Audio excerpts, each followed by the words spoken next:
dispositivos hoy que han nacido aquí en España en los últimos años, fruto quizá de, como decía, de una emergencia social, económica, etc. Pero no se puede no podemos perder de vista, y muchos ya lo sabéis, porque lo hemos comentado en clase, el hecho de que estos proyectos son innovadores, pero beben de algo que, como también he hecho antes en el vídeo, no son nuevos, proceden de muchas iniciativas de las que mucha gente habló hace 100 años, ¿no? Y solamente que yo quiero leeros unos pequeños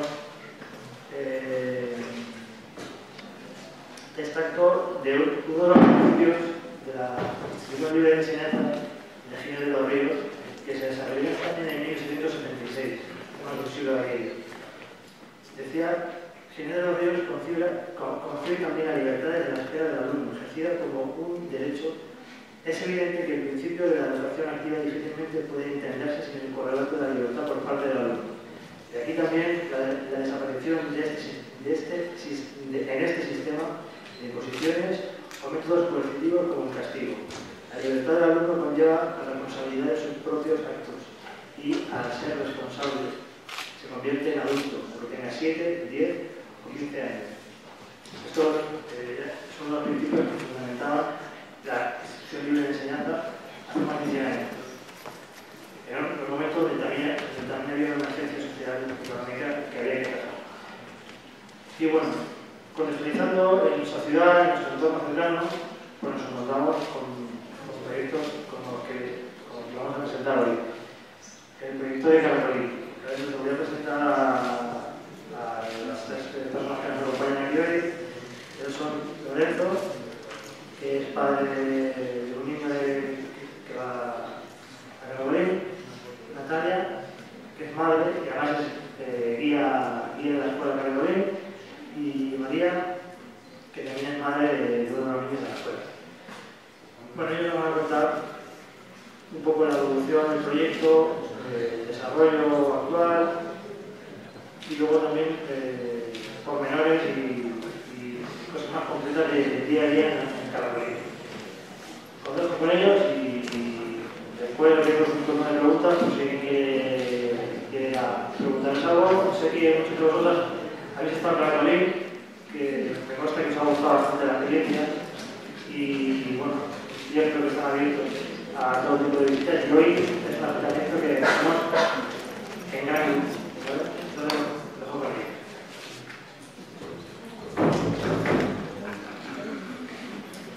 Buenas tardes a todos. Bueno, ya me he presentado, yo soy Lorenzo y soy padre de uno de los niños que están yendo a nuestro espacio. Lo que queremos esta tarde contar los tres es un poco pues, nuestro caso para evidenciar que es posible hacer proyectos educativos alternativos, también aquí en Ciudad Real. Como habéis visto en el documental, pues prácticamente todo lo que habéis visto, prácticamente lo que vamos a contar nosotros, pero creo que tiene la riqueza de que es un proyecto local, es un proyecto que se está viviendo en vuestra propia realidad, ¿no? En nuestro propio contexto social e incluso físico, ¿no? Como es la ciudad de Ciudad Real.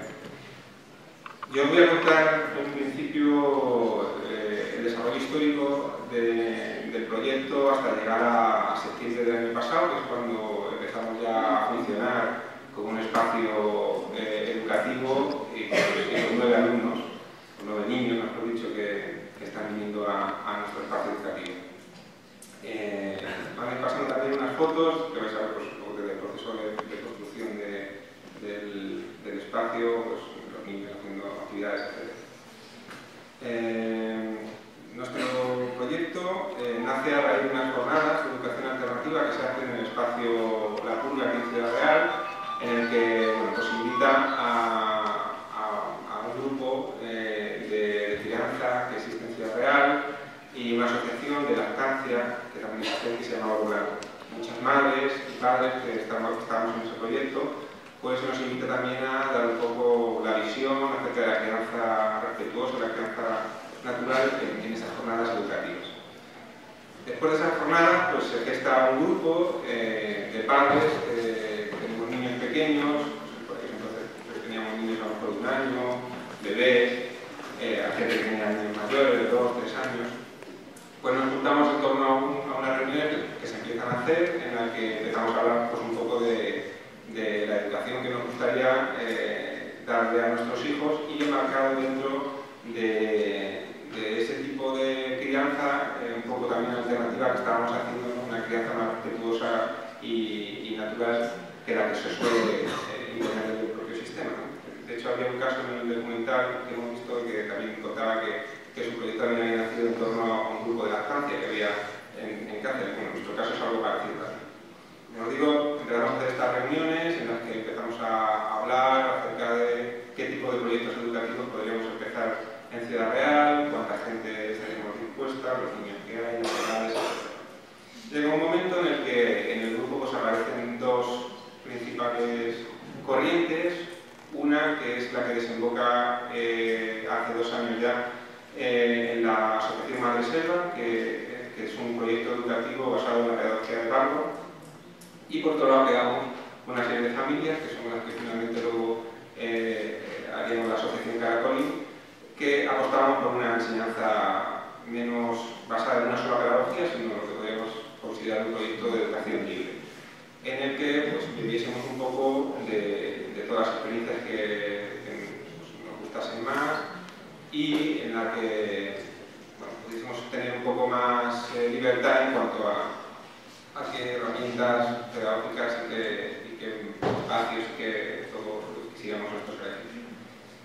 Si bien es cierto que luego, como luego contará también Natalia y María, pues basamos mucho nuestra experiencia educativa en el método Montessori, porque es un método que al final, por el de la asociación, pues nos ha gustado mucho a todos y bueno, pues, utilizamos un espacio bastante Montessori, pero no somos un proyecto Montessori. Es decir, nosotros consideramos un proyecto de educación libre en el que pues, vamos haciendo un poco como queremos, como nos vamos formando y lo que vamos decidiendo en la asamblea.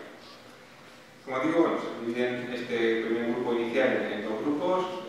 Finalmente está la gente de Pablo que nos hace una de selva, nosotros nos quedamos en un grupo aparte que vamos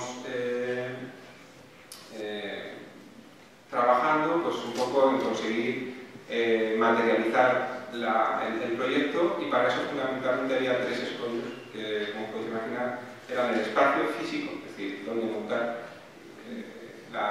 el espacio educativo, donde van a estar los niños, donde vamos a tener material, quién va a hacer de guía, en este caso, como se denomina a la persona que está con los niños en Montessori, y luego con qué familias íbamos a aplicar. Bueno, pues en nuestro caso es un caso un poco o sea, que merece la pena que lo contemos porque demuestra un poco que aunque haya muchas dificultades siempre al final, si sigues, se pueden conseguir algunos sueños, ¿no? El caso es que al principio todo era muy difícil, como podéis imaginar, un espacio educativo en el que tengas todo lo que necesitas para montar un espacio Montessori es muy caro, es decir, encontrar un alquiler de un local, comprar materiales, etc.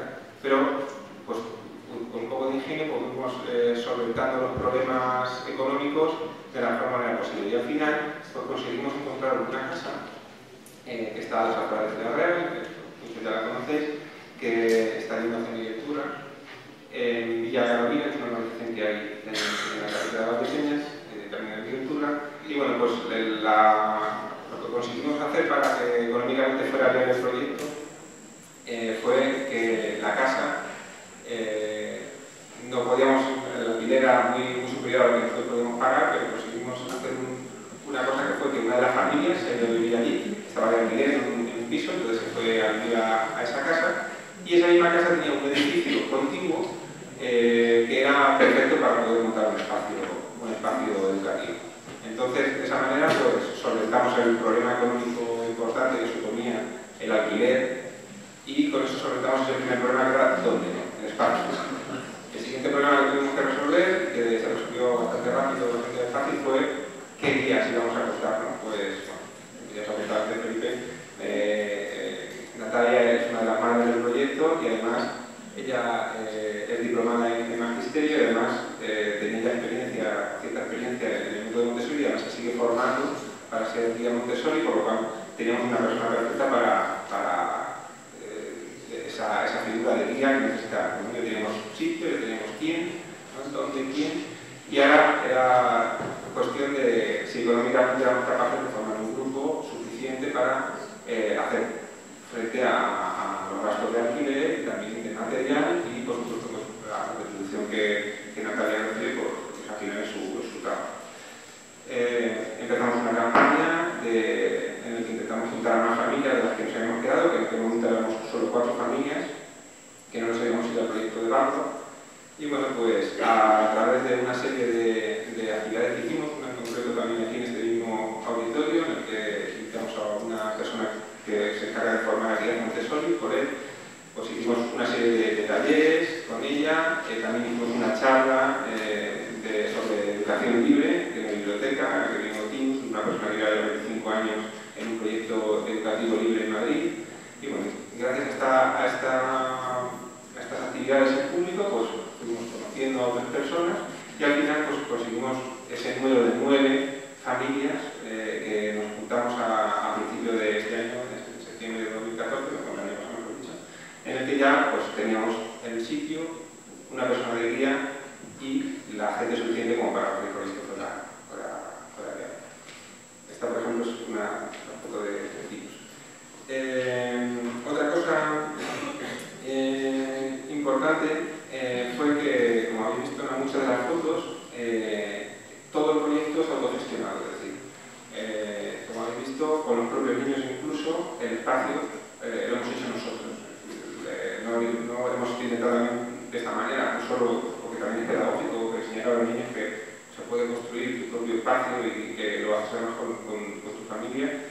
También lo decimos con una cuestión económica, evidentemente, porque no teníamos muchos recursos y seguimos sin tener muchos recursos económicos, pero eso, como también se ha dicho mucho en el documental, nunca tiene que ser un impedimento para poder realizar un poco el proyecto, y para nosotros al final no lo ha sido. Es decir, y gracias al talento que todos tenemos, que un padre sabía poner un sonido de tarima flotante, otro tenía las herramientas necesarias para realizar los muebles, todos sabemos pintar, todos sabemos hacer un montón de cosas rápidas, y gracias al trabajo cooperativo y colaborativo de todos, pues pusimos en marcha este espacio educativo en septiembre del año pasado, y bueno, estamos ya a mitad de curso, como decimos, y con unos resultados nosotros estamos muy contentos. Y esa es un poco el desarrollo histórico, ¿no? También quería contaros solo un poquito más, y yo le paso a mi compañera Natalia, sobre la motivación que nos lleva a todos los padres que estamos en Caracol. Coincidimos con muchas de las cosas que se han dicho en el documental, es decir, al final nosotros hay muchas cosas de la educación que ofrece el Estado que no nos convencen. No estamos mucho menos en contra del sistema de la educación reglada. De hecho, estamos en contacto con muchas comunidades y muchas personas de la comunidad educativa, padres que son también parte de colectivos en los que nosotros están también trabajando en hacer cambios y promover cambios dentro de la propia escuela pública. Pero sí que veíamos una cosa que también se ha dicho en el documental, que los cambios dentro de la escuela pública son lentos porque es muy viejo y es muy difícil hacer cambios a cierta velocidad.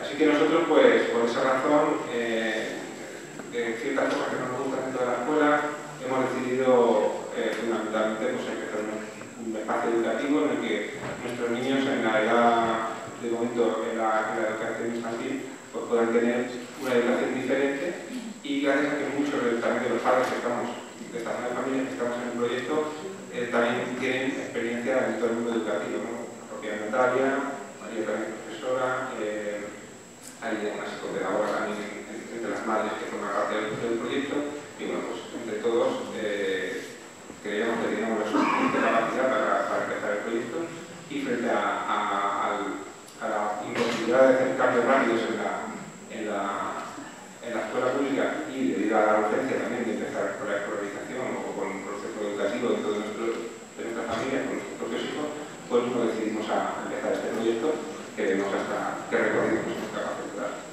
Y sin más, le paso la palabra a mi compañera Natalia, que va a contar un poco la parte más pequeña. Hola, buenas. ¿Se me escucha? Sí. Buenas tardes. Bueno, yo que hablar de cómo trabajamos día a día, me gustaría un poco introducir cómo llegué yo a la idea de que se podía educar de otra manera, o de que lo que a mí me habían enseñado en esta misma facultad, porque yo estudié aquí, no era precisamente lo que yo creía o yo quería para el futuro, ¿no? O de mis hijos o de otros niños. Yo nada más terminar la carrera de magisterio, como os he comentado, estudié aquí. Ya nada más terminar, a mí algo no me cuadraba, ¿vale? Yo lo que me habían enseñado o lo que me contaban era algo que no lo veía yo para nada claro. Entonces, como que yo emprendí un camino de seguir educando, porque siempre me gustó la educación y los niños, pero siempre lo hacía a través del juego.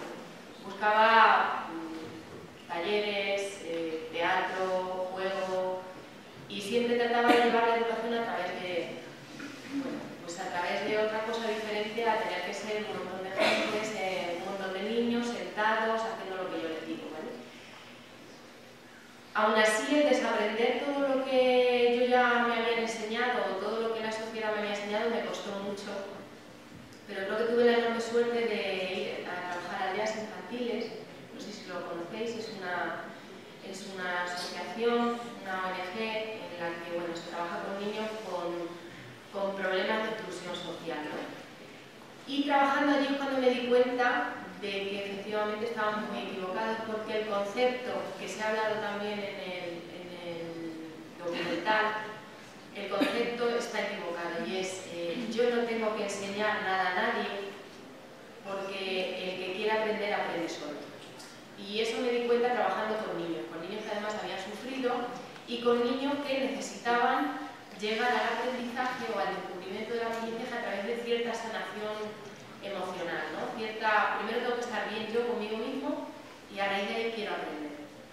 Entonces ahí es cuando se me cayeron todos los esquemas, me di cuenta de que el concepto de soy maestro, yo enseño, se me cayó totalmente, y ya me di cuenta que yo no enseño nada.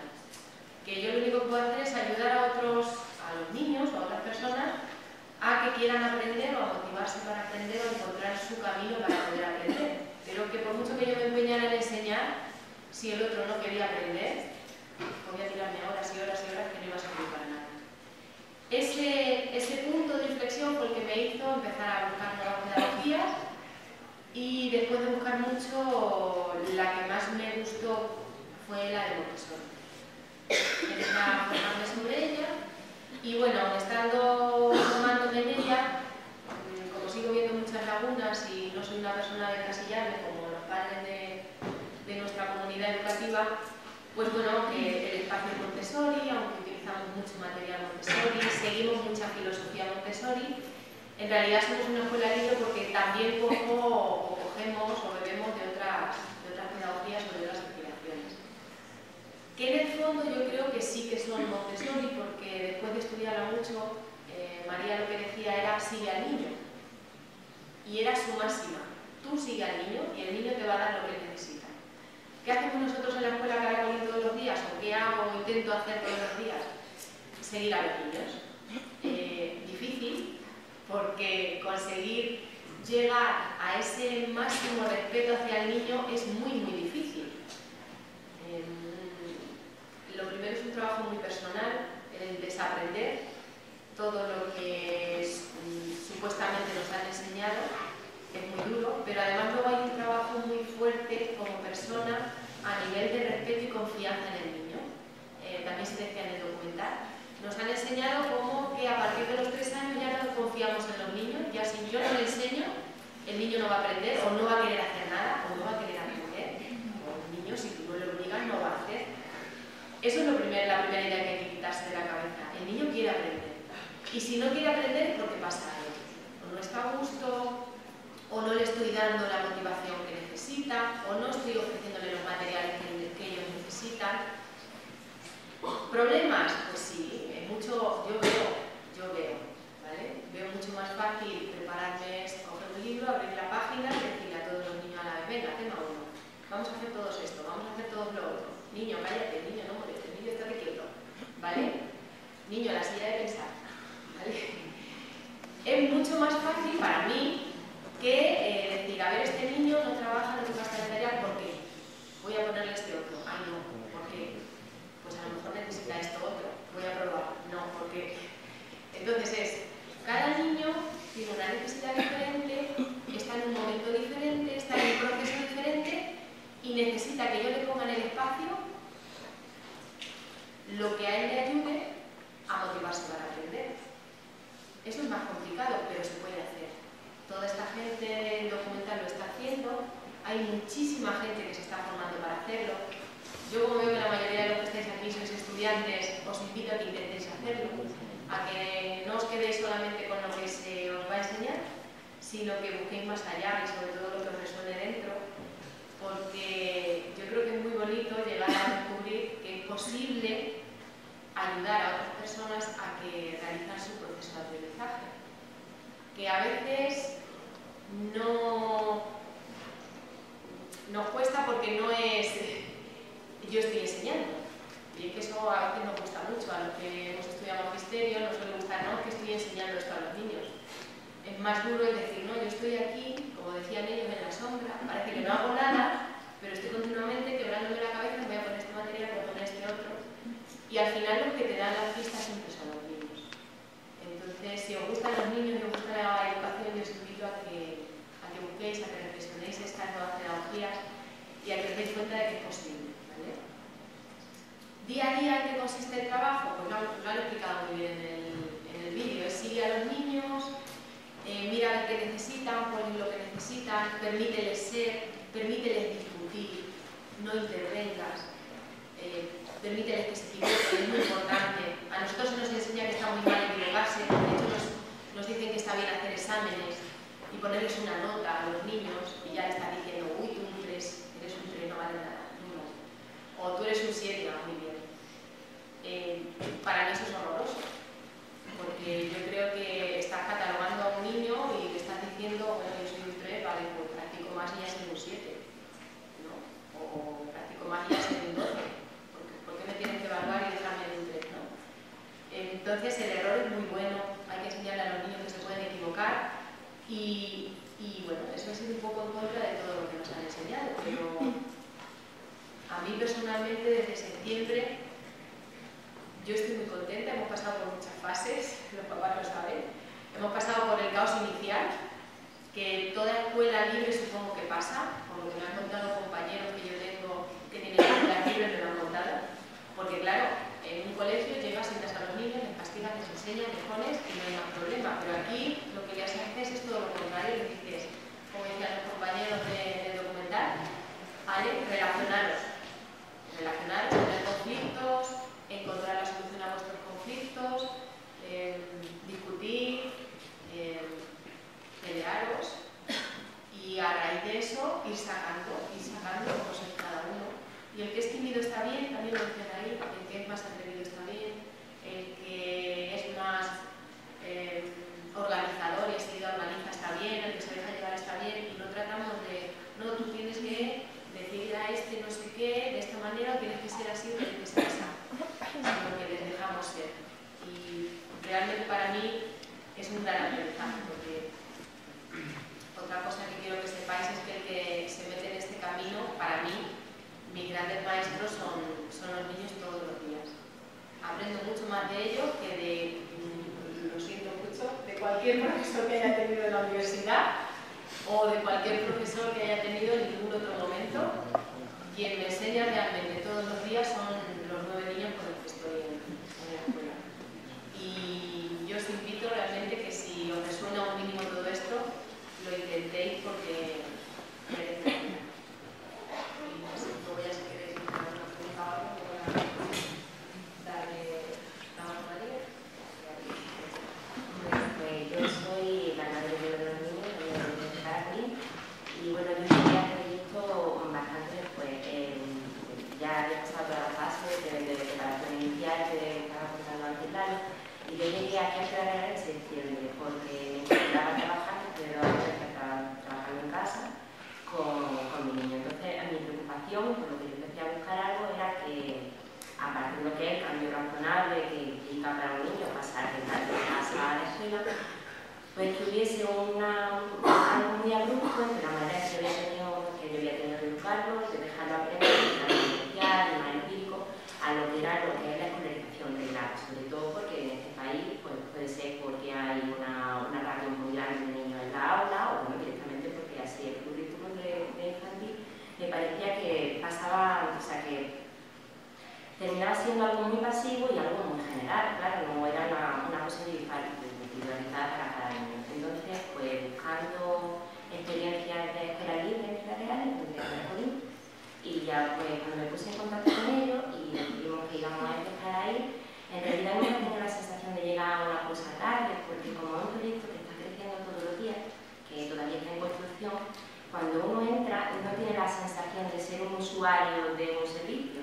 No es como en una escuela más convencional donde tú llevas al niño, lo dejas a las 9 de la mañana, a las 2 de la tarde, la maestra te dice cómo se porta, cómo se porta, si es bueno o malo regular y qué es lo que tiene que hacer para mejorar ese sentido y te va a casa. Aquí lo primero que implica, cuando es una cosa así como la nuestra, que es una asociación, es un cambio de mentalidad, porque tú no vas a ningún otro servicio, tú vas a generar ese servicio.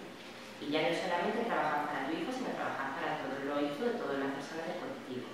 Entonces, aunque eso evidentemente requiere más trabajo y muchísima más implicación, también tiene, o sea, sí que tiene la notificación de que todo lo que pasa, pasa también por tus manos. Entonces, aunque nosotros evidentemente tenemos una guía en la que confiamos y que lleva la parte pedagógica, también estamos implicados en ese sentido, en ese y en todos los demás, porque en realidad pues, lo que nos hagamos nosotros no lo va a hacer nadie. Entonces, desde esa parte, desde la parte de lo que es el desarrollo pedagógico, hasta cosas muchísimo más básicas como limpiar el aula o hacer los arreglos o cualquier cosa así, todo pasa por lo que los padres.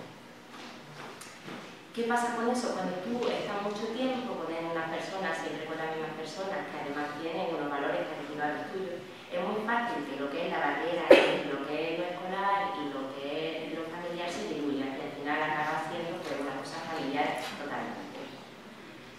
Lo que tiene muy buenísimo eso es cuando tú por la mañana llevas a tu hijo al aula, al espacio, no tienes la sensación de que estás dejándolo bien, sino que te estás dejando como si estuviera contigo. Tienes la seguridad de que va a estar exactamente como si lo estuvieras tú.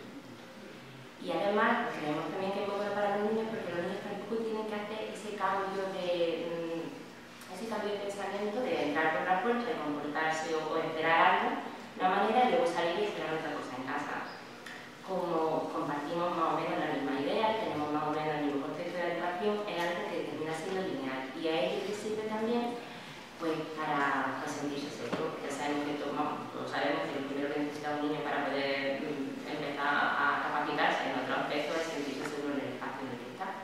Y eso pues, es evidente que lo hemos conseguido porque ya no hay que esperar a un futuro en el que veamos los resultados como cuando alguien da una semilla y espera a ver qué sale, ¿no? Sino que ya estamos viendo todos los días que, como decía Natalia, al principio hubo un momento de caos, un poquito, y en fin, había unos problemas, pero se han ido resolviendo y ahora los niños entre ellos pues tienen una forma de relacionarse que ya muestra que se están volviendo más empáticos, que comprenden que hay más personas además de ellos, que más niños además de ellos, son capaces de discutir, son capaces de resolver ese conflicto, o sea que ya desde ahora ya vemos que empieza a dar frutos, ¿no? No tenemos que esperar mucho más para saber que lo estamos haciendo bien. Ahora, ¿cómo se consigue? Pues es lo que decíamos, pues nosotros somos una asociación, entonces pues todo lo escribimos en base a una asamblea.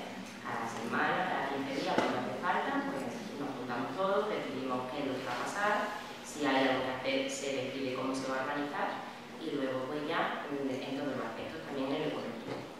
Entonces pues nosotros tenemos una cuota, que la pagamos toda la familia, todos los meses, que es una cuota que es bastante baja en realidad y con eso pues lo que cubrimos son las necesidades básicas del aula, pues los arreglos que hay que hacer, las salidas que vayamos a hacer con los niños y bueno, el sueldo de la vida y que también está haciendo un esfuerzo muy grande para poder adaptarse porque claro, nosotros tenemos muy pocos alumnos y la idea es que aunque crezcamos, sigamos teniendo pocos alumnos, por lo menos pocos alumnos por día.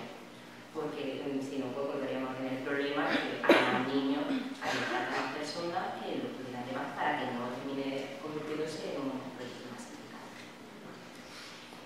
Pues cuando tú lo que consigues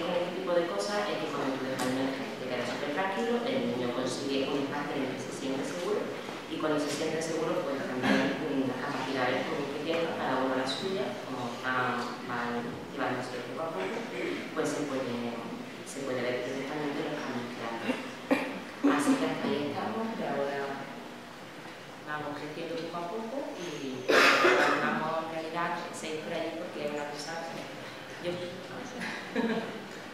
No sé, a mí me parece un privilegio poder ir por la mañana, poder entrar para poder hablar, porque no se puede salir de que no va a generar un conflicto horrible y ver que lo que habíamos pensado se puede hacer, se está haciendo y además pues, está teniendo los resultados que debe discutirá en el futuro, ya no solamente en el tiempo, sino que imagino que si conseguimos capacitar a los niños para que sean ciudadanos capaces del mundo, pues eso también se cogerá como un beneficio social. Una cosa que nos hemos olvidado contar antes, también que nosotros contamos con Natalia como guía, que tenemos un apoyo, que es una segunda guía que está por ahí sentada. ¿Vale? Entonces, entre las dos personas son las que están ahora mismo en el aula. Natalia es la guía principal y es la que un poco dirige más el proyecto pedagógico, siempre con el asesoramiento y con la complicidad de todos los padres, pero también hay una segunda persona de apoyo. En este caso no es de magisterio, sino de un ciclo superior de educación infantil, que también está pues, de apoyo para muchos momentos. Como cuando el aula al final es un espacio libre, si algún niño desea salir fuera, pues tiene que haber un segundo adulto que pueda salir con él fuera y los problemas quedan dentro. Es decir, que por razones meramente operativas muchas veces es imprescindible que mínimo haya dos adultos en el aula, ¿no? Y ya está, solo decir eso para no contar bien el aula.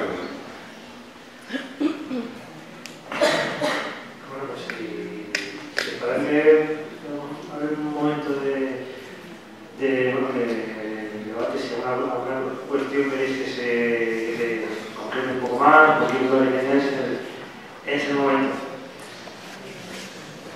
Entonces, es el momento. Hay que apetece compartir algo, así por ir un poco, para que vayáis animando.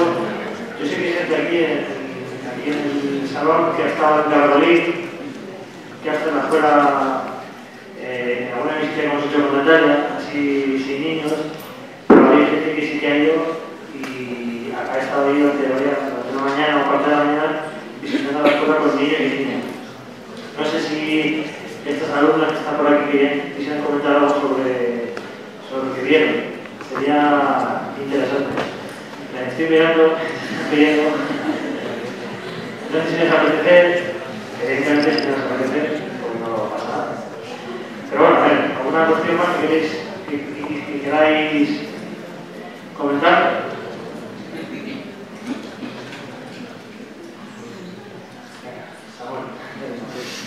¿De cuántos alumnos dispone el grupo o cuántos alumnos son los recomendables o hasta qué punto el ratio es el adecuado para poder trabajar así?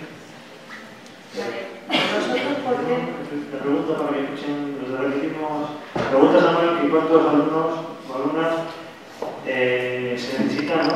Sí. O son recomendables el número mínimo máximo para las clases.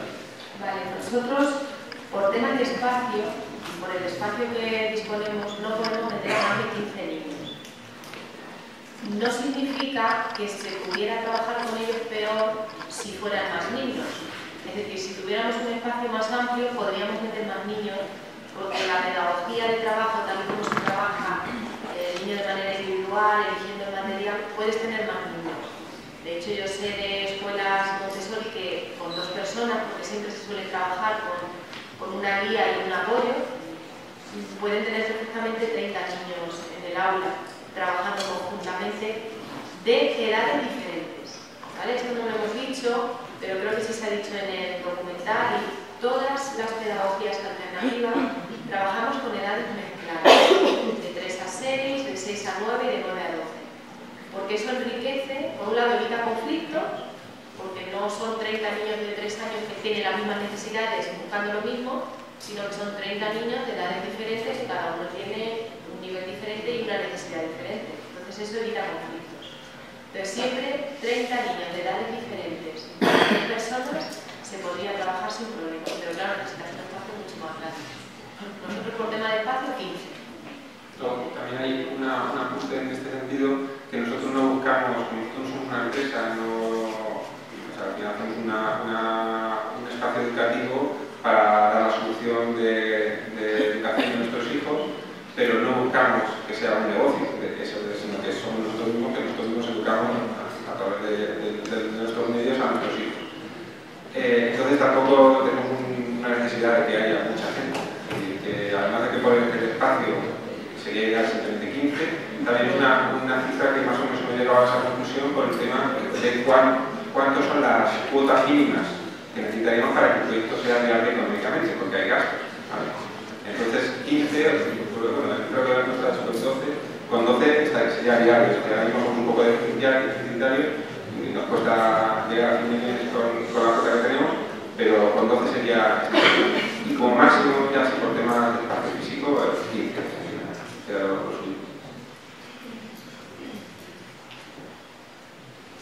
Yo soy maestra, soy especialista en audición y lenguaje, entonces siempre trabajo, la mayoría de los casos que trabajo, con el que trabajo, tienen discapacidad. Me gustaría saber cómo aborda la escuela libre, o en este caso Caracol, la discapacidad. Bueno, al ser pedagogías muy individualizadas, el tema de la discapacidad directamente desaparece, porque no se exige, al no haber una exigencia de con 3 años tienes que hacer esto, con 4 esto, con 5 esto, sino que tienes un rango de 3 años para aprender y tienes tu propio ritmo para aprender, la discapacidad se diluye, porque aunque haya un niño de 4 años que tenga un retraso de, por ejemplo, 2, da igual, porque tocará el material para el que esté preparado, el que le motive, el que necesite y el que pueda llevar a cabo. Entonces, este tipo de pedagogías, yo conozco a bastante gente en temas de discapacidad que lo suelen utilizar precisamente por eso, porque se diluye. De hecho, probablemente puede ser que nosotros estamos abiertos totalmente a que venga gente con algún tipo de discapacidad. De hecho, el año que viene probablemente tengamos un niño que tiene cierto retraso madurativo, pero ya digo, se diluye porque no se compara. Es un niño que tiene 4 años y está trabajando con material de 2 o no, porque puede haber otro niño con 6 que la pareja está trabajando con el material de 2. Como no existe tiene que hacer esto hasta aquí, pues el niño va a tener 3 años para llegar a desarrollar lo que pueda desarrollar, pero ese niño y cualquier niño. Como podéis imaginar, nosotros antes de comenzar este proyecto hemos hecho por informarnos mucho y hemos hecho un proceso muy activo de conocimiento de otros ambientes y de otras escuelas, ¿no? Entonces, incluso Linus cuando vino contaba que él también tenía y la idea fundamental que me quedó cuando contaba Linus acerca de cómo se aborda el tema de la discapacidad en los proyectos de educación libre, que también es muy inclusivo, ¿vale? Y además genera pocos conflictos por lo que está comentando Natalia, porque además el niño, al tener su propia evolución, es como la evolución de cualquier otro, cada uno tiene la suya, es decir, no hay uniformidad, no hay homogenización del aprendizaje, pasa desapercibida la discapacidad. Y además, como están mezclados por edades, personas con mayor capacidad, menor capacidades, es muy inclusivo. Lo cual al final siempre es muy positivo para la autoestima de la propia persona, lo cual hace que vaya a favor de su proceso educativo y de su proceso madurativo, lo cual son dos cosas bastante importantes. Sí, yo por controlar leyendo a Montessori, cuando le preguntaban a un niño se enfadaba porque no sabía hacer algo, le decía, no te preocupes, tienes toda la vida para aprenderlo. Entonces, tiene un poco el... bueno, Noelia, ¿te permiten hacer una pregunta? Yo quería preguntar que antes creo que habéis dicho que podéis utilizar este método con niños de los 3 hasta los 12 años, ¿no? Y yo quería saber si un niño que ha estado con la pedagogía Montessori hasta los 12 años puede adaptarse perfectamente al sistema educativo convencional sin ningún problema en la educación secundaria. A ver, te comento. Educación Montessori como tal hay desde los 0 años hasta bachiller. Hay sitios ya donde hay bachillerato Montessori. No, la universidad yo creo que ya es hasta bachiller. Luego ya se meten en la universidad normal. No ha habido ningún caso conocido de un niño que haya tenido problemas al adaptarse. ¿Por qué? Porque estos tipos de pedagogías lo que hacen es dar como herramientas a los niños, les hace ser, es lo que decía, por ejemplo, que no tengan esas limitaciones, que pueden hablar con adultos sin problemas, que tratan a los demás de tú a tú, que tienen herramientas para solucionar conflictos, que se sienten más maduros, más seguros de sí mismos, que saben más lo que quieren. Entonces, que salgan a los 6, que salgan a los 7, a los 8, a los 9, porque nunca se sabe cuándo puede romperse un proceso. Yo tengo una amiga que tuvo a sus hijos en Montessori, 3 hijos tenía, y por tema de cambio de domicilio se tuvo que cambiar a otra ciudad donde no había Montessori y los tuvo que meter en la escuela tradicional. Cada uno tenía una edad diferente, tenía una niña de 6, uno de 8 y otra ya casi que entraba en bachiller 15 años de edad. Ninguno tuvo ningún tipo de problema, porque lo único, cada uno manifestaba de una manera diferente. Bueno, aquí la maestra no se ríe mucho, bueno, aquí no nos dejan opinar mucho, pero no lo ven como un problema, sino bueno, es que aquí es así, pero se adaptan. No ha habido problemas de Montessori, creo, y de ninguna pedagogía así que sea libre. Luego, al tenerse que meter en el sistema, normalmente no suelen tener problemas, porque van como más preparados para... Es que es más, cuando yo me conozco a mí mismo, estas pedagogías yo creo que al final es un poco ayudar al niño a ser el niño. ¿Qué quiero? ¿Qué necesito? ¿Cómo puedo conseguirlo? Herramientas que tengo yo. Entonces yo creo que eso es bueno a cualquier edad y ayuda para la vida siempre. Entonces, no hay problemas. Esa pregunta que has hecho tú es la primera pregunta que se hace cualquier padre. De hecho, cuando nosotros nos lo planteamos y cuando se lo contamos a los padres y se lo piensan, la primera pregunta que se hace es ¿qué pasa si, o qué pasa cuando termine aquí y tenga que ir a otro sitio? Entonces ahí también las experiencias que hemos tenido y que hemos ido recabando de otros padres y de otros educadores en proyectos alternativos siempre han sido muy positivas. Evidentemente hay un cambio, pero no es un cambio, Tino nos decía que no era un cambio mayor que por ejemplo cambios de ciudad, de adaptación, de amigos, a estar en la escuela pública y de la escuela pública de estar aquí en la escuela pública de Ciudad Real y de ir a Córdoba. Pues el cambio de adaptación va a producir un pequeño tramo en el niño que va a tener que adaptarse a cambios, pero con el poder adaptativo que tenemos todos, siempre que estemos sanos, todo el mundo se adapta a cualquier cosa, ¿no? Entonces, tarda un poquito más, tarda un poquito menos, pero todos se adaptan. Por ejemplo, aquí en Ciudad Real tenemos un caso de una niña de Madreselva, de la asociación de Pablo. En Pablo, por ejemplo, la pedagogía es bastante diferente a la nuestra y, por ejemplo, ahí los niños nunca ven números ni letras, porque la pedagogía Pablo sigue unos procesos diferentes en los que hasta los 7 años no se empiezan a introducir a los niños letras. Nosotros, por ejemplo, somos tan diferentes y el niño que toca letras con 2 años. Pero bueno, en este caso, que te cuento, es el hijo de una amiga nuestra que su niña pasó a alfabetizarse con 6 años y pues no sabía ni, todavía no había visto letras y todavía no sabía. Bueno, pues ha tenido un proceso, según su madre, de unos 3 meses, en el que le costaba adaptarse a ciertas cosas y a ciertos conocimientos que ya tienen los alumnos, porque sabéis que aunque según los currículum no es necesario empezar a aprender a ver a partir de los 6, y es cierto que normalmente antes de primaria, infantil, muchos niños ya saben leyendo, ¿no? Y se esfuerza un poquito incluso alguna vez en la máquina. Bueno, pues digamos que en la aula que se encontró esta niña, había muchos niños que ya tenían cierto nivel de lectura y escritura, y pues le costó un periodo de 3 meses en adaptarse y ahora perfectamente como cualquier otro niño.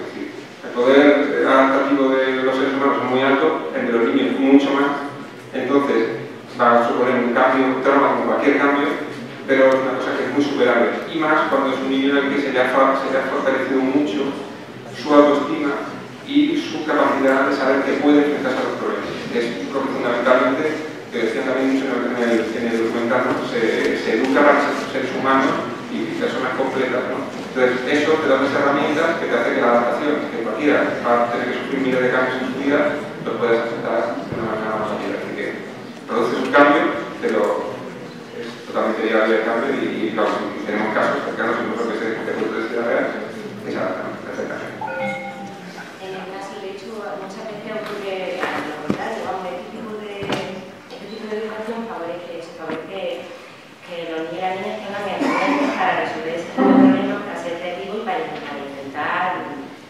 vienen de un ámbito en el que se han podido probar a ellos mismos y entonces lo demás como que viene solo. En realidad, como decían mis compañeros, en el documental hay mucha gente que trabaja dentro de la escuela de nada e intentamos hacer las cosas un poco distintas. Yo, por ejemplo, soy profesora de arte. Se supone que las personas que están estudiando arte tienen una capacidad para ser creativos. Y cuando yo les dejo hacer lo que quieren, eso es como si fuese una revolución enorme, porque en realidad no han podido hacerlo antes. Y en vez de ver en eso la posibilidad de tener el universo entero delante, lo que hacen es quedarse sin recursos. No saben cómo resolver ante eso. Cuando tú haces una persona mucho tiempo metida en una caja y de repente la saca, es como que no sabe todavía por qué se puede expandir. Y eso pasa justo al contrario cuando el proceso es al inverso. Uno se puede adaptar, todo el ser humano tiene una capacidad creativa muy grande, pero claro,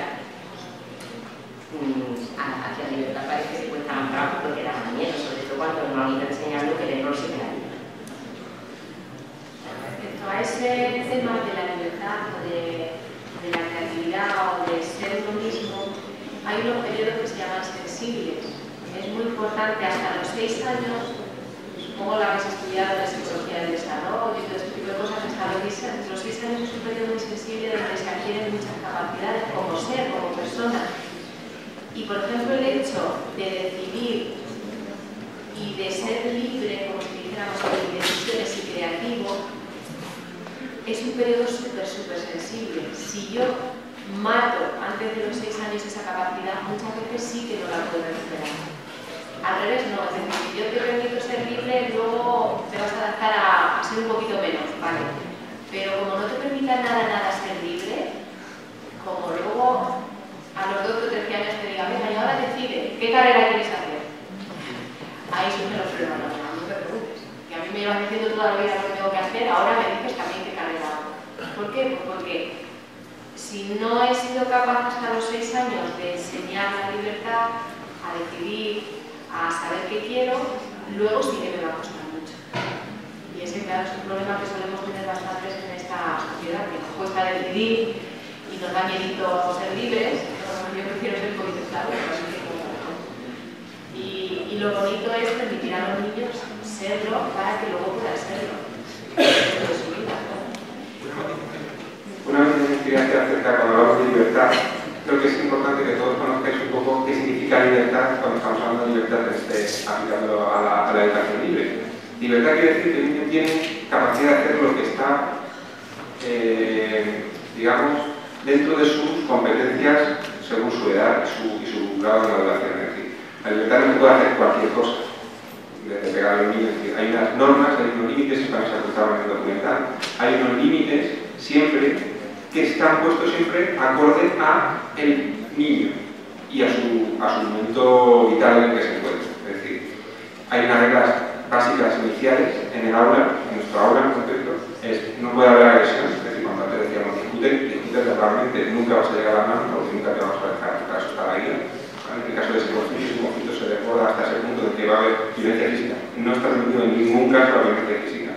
No está en ningún caso permitido el hecho de que tú maltrates el material, es decir, se enseña respeto. Respeto quiere decir respetar a los otros a nivel de agresión física y el material del aula. Es un material que es de todos, que como ellos también han podido ver, que todos lo hemos construido y que por lo tanto tiene un valor y necesita ser respetado. ¿Vale? Partiendo de esa línea básica que como la Constitución, ese es el marco, es decir, el respeto absoluto, que no puede haber violencia física ni destrozo de material. A partir de ahí hay una serie de límites, pues, dependiendo de la edad que tengas. ¿Vale? Con 2 años no te vamos a dejar que hagas ciertas cosas porque no estás preparado ni motriz ni intelectualmente para enfrentarte a ello. Pero no vamos a intentar nunca verbalizarlo con un no, sino que vamos a intentar que el espacio esté colocado suficientemente bien para que el niño no tenga que encontrarse con el no. ¿Entendéis? Esto es decir, ponemos límites sin que él se dé cuenta de que esté límite, para que él tenga la sensación de libertad. Esa es cuando hablamos de libertad. Hay unas normas básicas en que sí que hay un no tajante, y son cosas, pues, de mucho sentido común y que se pueden llevarnos a través, como una agresión física. Y luego hay una serie de límites que no siempre perciben que es la labor de la guía, dar y colocar el espacio para que el niño esté siempre preparado para poder hacer cualquier cosa, porque no va a sufrir ningún peligro y no va a hacer falta de decirle no, porque por ahí puede ser. Entonces, cuando hablamos de libertad, en educación hablamos de esto. Y eso es lo que hace que el niño se sienta libre, porque libre es en verdad para lo que puede hacer. Es decir, libertad con responsabilidad. Siempre es, yo creo que es el objetivo que debe siempre acompañar a la libertad. Libertad acompañada de responsabilidad. Si os parece, pues ya veo aquí un poco de revuelo. Una pregunta por aquí. Sí. Y luego vamos a poner un vídeo que las compañeras que han estado en Carolina quieren, si os parece a vosotros, querían compartirlo con todos los compañeros y ya quedan ellos y por la hora igual. Carlos, ¿por preguntas? Acabáis de hablar de la adaptación un poco a nivel humano, pero evidentemente el sistema mayoritario es el de la educación reglada, con su sistema, todo lo conocemos. Entonces mi pregunta es, cuando se produce un cambio en una etapa, es decir, bien de los 12 años para pasar a la secundaria, o ya más en concreto, digamos, bachillerato o la universidad, a nivel institucional o del sistema, cómo la escuela Montessori acredita que ese alumno o alumna es apto, entre comillas, a nivel académico, pues decir, pues tiene esta nota en bachillerato o tiene esto o otro. Pues un examen. O sea, la escuela Montessori está homologada. O sea, la educación Montessori en España está homologada. Sí, en Madrid hay colegios Montessori, en Barcelona hay colegios Montessori y están homologados. Es decir, la nota que se le da cuando salen del instituto es una nota pues, igual que cualquier instituto, porque es un colegio homologado. Ahora, que los niños han hecho exámenes, probablemente alguno que otro, pero siempre cuando lo piden los niños. En Montessori no hay exámenes como tal, pero es que realmente un profesor o un guía que está con un niño un montón de años no necesita un examen para saber en qué materias va mejor o va peor. Pero es más, cualquier niño que sale de una formación Montessori tiene un nivel académico, aunque no es lo que se busca, pero bueno, como guinda de pastel, puesto que yo estoy motivado, yo soy yo mismo, yo me siento libre, yo me siento feliz, yo me siento alegre, yo quiero aprender porque es lo que la naturaleza humana me da, todos salen con más conocimientos de lo que realmente se pide. Todos los niños, es decir, por ejemplo, en Montessori no se pide al niño que no tiene por qué saber leer y escribir antes de los 6 años, pero es que el periodo sensible de lectura y escritura es entre 3 y 4 años. Es cuando los niños empiezan a decir, aquí pone, lo ha dicho una compañera allí. Si tú a él le permites al niño que explore letras, que explore, con 5 años todos leen sin problema y escriben. Pero si les preguntas que quién les ha enseñado, dicen que no les ha enseñado nadie, que han aprendido ellos solos. Esa es la diferencia. Entonces, académicamente no nos preocupa porque a nosotros lo que nos preocupa es emocionalmente como seres, como personas, como están. Pero al estar bien, vamos a lo que hemos dicho antes, el ser humano por naturaleza quiere aprender. Aprenden más de ciencias porque les gusta y les motiva, porque somos curiosos por naturaleza. Si a mí me dejan explorar y mezclar este líquido con este y ver que sale no sé qué, y de paso me dicen que esto se llama ácido clorhídrico y yo lo apunto y me hago mis notas y me gusta y lo estoy aprendiendo, pero no lo estoy estudiando, es que hay una diferencia de concepto. Yo no estudio, pero yo aprendo todos los días, aprendo mucho más. No tienen problemas. De todos modos, aquellos centros que no están homologados, hay escuelas libres que no tienen homologación, directamente cuando acabas una fase y te interesa la siguiente, por ejemplo, pasas a bachiller, que es lo importante en ese caso, el Estado ofrece un examen. Entonces tú haces el examen y con eso sabes, igual que si quisieras entrar en la universidad, es decir, un niño que no haya ido nunca a ninguna escuela oficial o concertada que quiera entrar a la universidad, tendría que hacer una prueba de acceso en la que se le daría una nota, como el que ha hecho selectividad o cualquier otra cosa.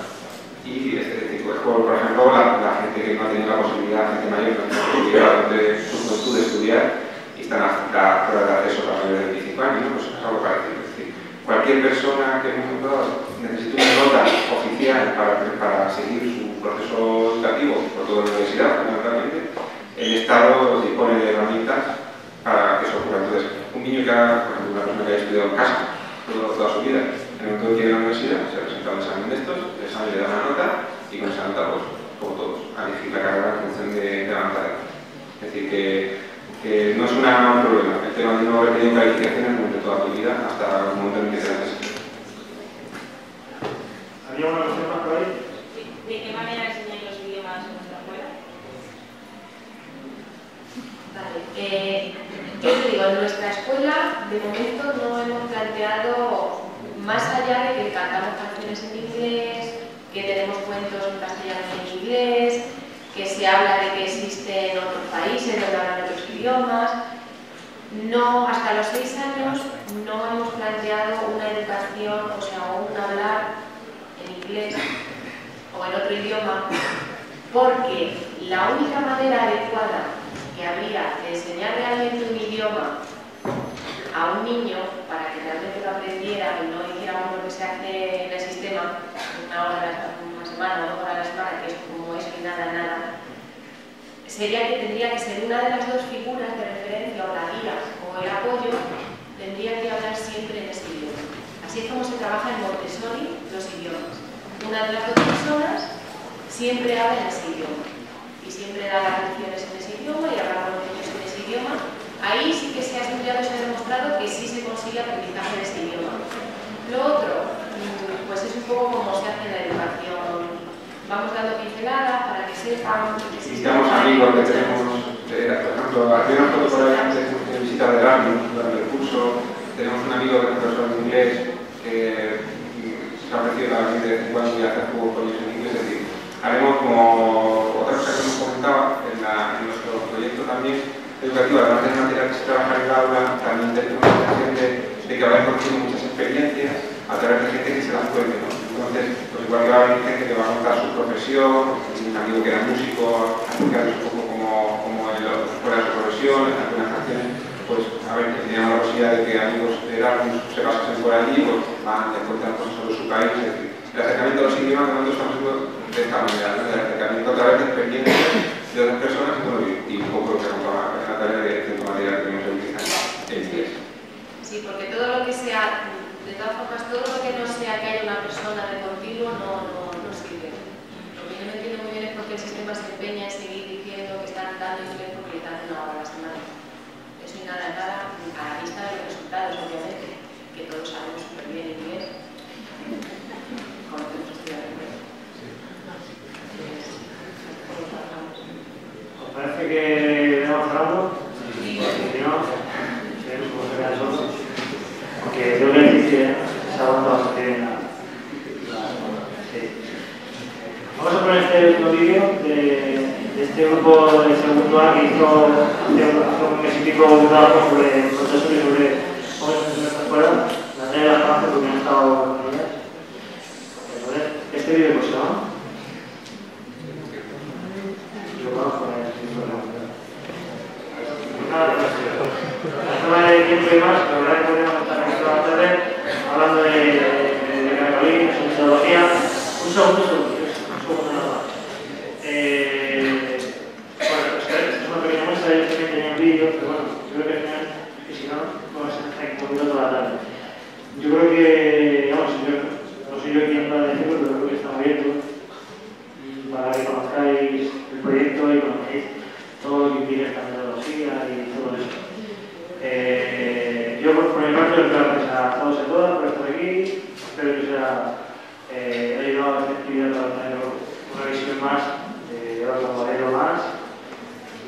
Y bueno, pues se extienda una nación y la comunidad de Carolina por el país. Por mi parte, pues agradezco por vuestra presencia y nos vemos por aquí.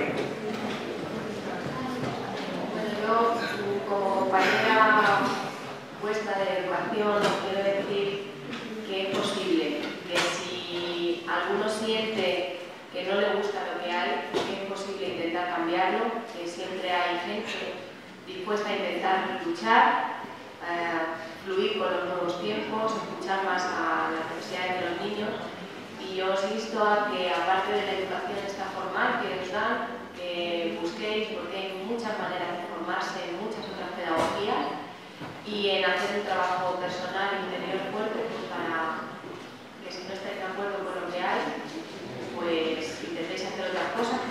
o intentéis entrar en el sistema para cambiarlo de dentro, que eso también influye.